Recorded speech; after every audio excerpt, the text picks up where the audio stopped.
রাস্তার কাছে বসে বসে মোবাইলে গেম খেলছি। এমন সময় দেখতে পেলাম সুমন আসছে, তাই ওকে ডাক দিলাম। কিছুক্ষণ পর সুমন আসলো। কোথায় গিয়েছিলি রে? আর তোকে এত ক্লান্ত লাগছে কেন? বলবো না। আরে বল না রে ভাই। আমি আজকেও তোর ভাবির সাথে রুম ডেট করেছি। সালা, এই নিয়ে কতবার হলো বলতো তোর? 4 বার। সালা, তুই তো একটা ডাকাত রে। আরে আমার কথা বাদ দে, তোর খবর বল।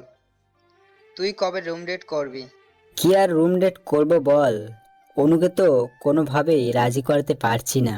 ভালোভাবে বুঝিয়ে বল, দেখবি ও রাজি হবে। ঠিক আছে। আচ্ছা দোস্ত, চলি রে, আজ আমি অনেক ক্লান্ত। আচ্ছা যা। তারপর সুমনকে বিদায় দিয়ে আমিও বাড়ির উদ্দেশ্যে রওনা দিলাম। এসেই ভাবছি অনুকে একটা কল দিব, তাই দিলাম একটা কল। হ্যালো, আমার জানটা এখন কি করে? তোমার জানটা এখন শুয়ে আছে। ওই শোনো না, একটা কথা বলি। হ্যাঁ বলো। আমি তোমার সাথে রুম ডেট করতে চাই। আবার এসব কথা? তোমায় আমি কতবার বলবো যে আমি এসব করতে পারবো না। কেন পারবে না সেটা কি জানতে পারি? বিয়ের আগে এসব করা অনেক পাপ, আর এ তো অনেক সমস্যা হতে পারে। কে বলেছে আমরা বিয়ে করব না? আমরা তো বিয়ে করব। তবু তার মানে তুমি এসব করবে না, তাই তো? না, তোমাকে এত করে বোঝালাম, তুমি তো কিছুই বুঝতে চাও না। আমি যা বলছি তুমি ওটাই করবে।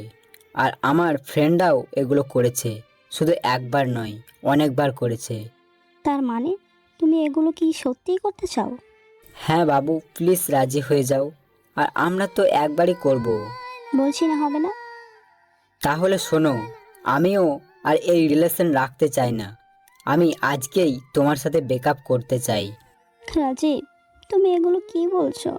হ্যাঁ, আমি যা বলছি সত্যি বলছি। প্লিজ, প্লিজ তুমি এরকম করো না। আমি তোমাকে ছাড়া বাঁচবো না। প্লিজ রাজীব, আমার কথাটা একটু বোঝো। আমি বলছি তো, বিয়ের পর আমি তোমার হব, তখন তুমি যা খুশি সেটা করবে। তোর কান্না শোনার সময় আমার কাছে নেই। তুই আমাকে আর কল বা এসএমএস কিছুই দিবি না। প্লিজ রাজীব, আমার সাথে তুমি এরকমটা করো না। দেখতে পেলাম রাজীব আমার ফোনটা কেটে দিয়েছে। আবার কল দিলাম, দেখতে পেলাম আমার নাম্বারটা ব্লক লিস্টে করা। এখন আমার অনেক কান্না পাচ্ছে। কি করব কিছুই বুঝতে পারছি না। আসলে যার সাথে কথা বলেছিলাম সে হলো রাজীব। অনেক দিন ধরে আমার সাথে রুম ডেট করতে চায়, কিন্তু আমি এসব করতে রাজি না। আর ওকে আমি অনেকবার বোঝাতে চেয়েছি যে এগুলো করা পাপ, কিন্তু ও কিছুতেই বুঝতে চায় না। আর ওকে আমি ছাড়তেও পারছি না, কারণ ওকে আমি নিজের থেকেও বেশি ভালোবাসি। তাই একা একা কিছুক্ষণ ভাবলাম, তারপর আমিও রাজি হয়ে গেলাম। তাই রাজীবকে কল দিলাম অন্য একটা সিম থেকে। হ্যাঁ রাজীব, হ্যাঁ, কে বলছেন? আমি অনু বলছি। আবার কল দিয়েছো কেন তুমি?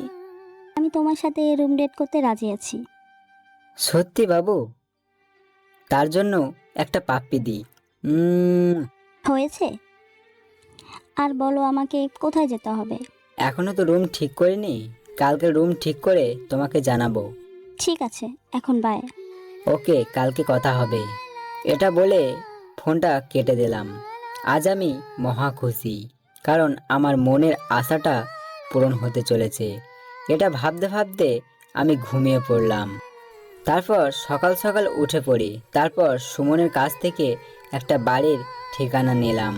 তারপর অনুকে একটা কল দিলাম। হ্যাঁ বলো। কোথায় তুমি? কেন, বাড়িতে আছি। আমি একটা বাড়ি ঠিক করেছি, তুমি আসবে না? হ্যাঁ আসবো। আর শোনো, এই রুম ডেটে যদি কোনো সমস্যা হয়? কিছু হবে না। আর আমি তো প্রোটেকশন ব্যবহার করব। আশা করি কিছু হবে না। সত্যি তুমি রুম ডেট করবেই? কেন, তুমি যে বললে কালকে রাজি আছো। হুম।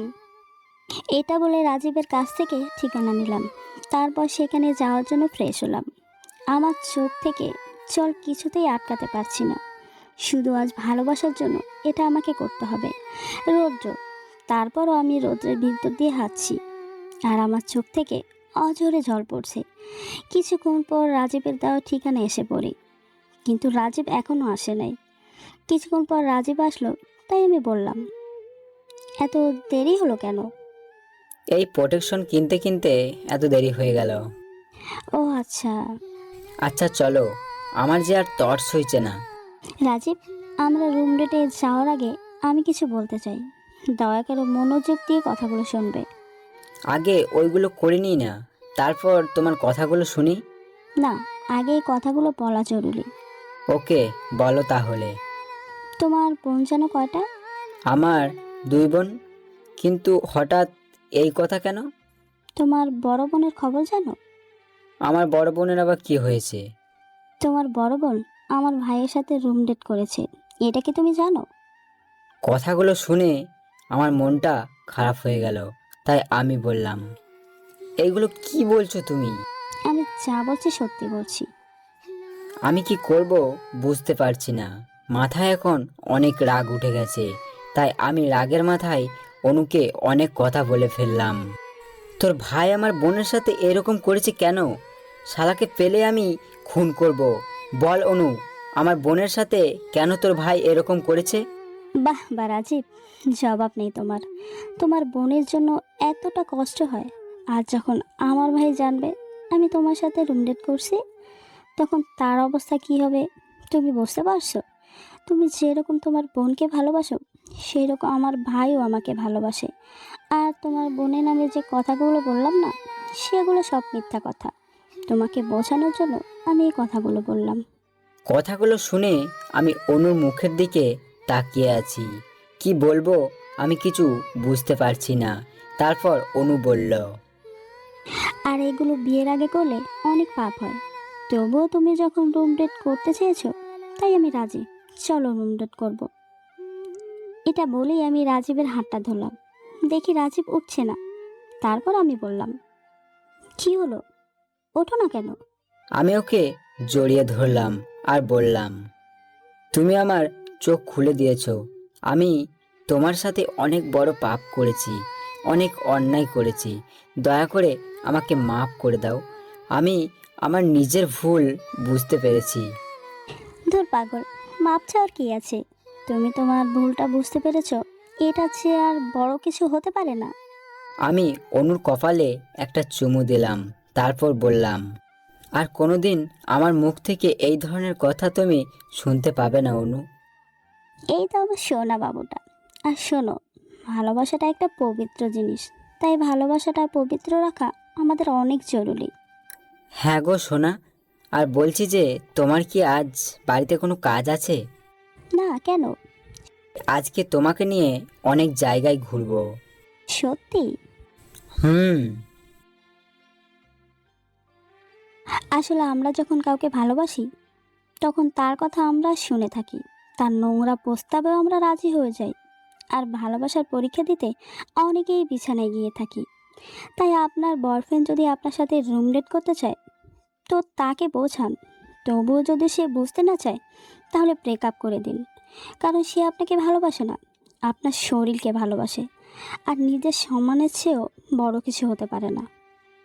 আর ভালোবাসা হলো একটা পবিত্র জিনিস, তাই এটা নিয়ে নোংরামি না করাটাই ভালো।